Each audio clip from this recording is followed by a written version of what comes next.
when the phones went down in the last few days of the quarter and customers couldn't give us orders or make last-minute changes, that's delayed another $1.5 million of orders. And 10 customers are reevaluating their contracts, putting another $5 million of contracts at risk. You're making my job much, much harder, pal, he says. A lot of my salespeople miss their quota by the tiniest fractions due to things totally outside their control. To keep morale up, I'm demanding Steve give quota credit for any order that was delayed because of our screw-ups. I grimace. Steve's going to love that idea as much as he loved Sarah giving away vouchers to disgruntled Phoenix customers. I'm really sorry that happened on my watch. There's no excuse for it, I say sincerely. I tell him what happened with the vendor making the unauthorized change to the phone switch and the steps we're taking to ensure that it doesn't happen again. I explain. We have change control policies, but as you know, training and trust only go so far.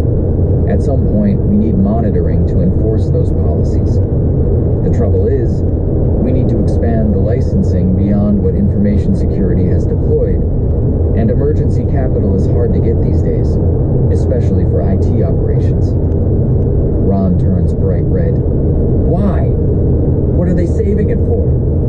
Probably another harebrained acquisition that Sarah is dreaming up. He laughs humorlessly. How much more money are we talking about? When I tell him, he looks disgusted. We spend more money watering the lawns at the manufacturing plants every week. Dick is going to hear from me about this. If he's not willing to spend money, we may lose orders, even if your project is just insurance so we can collect on all the hard work my sales team does. It's a no-brainer. We sure think so. Thanks for the support, I say. We're about out of time. Are there any other challenges or impediments that we can help with? He looks at his watch for a moment. No, just keep those vendors from crashing our phone systems again, you hear? Patty looks invigorated as she flips through all her notes by the elevator banks. She says, Ron mentioned how critical the phones and the MRP systems are, but I'm sure there's more, like the inventory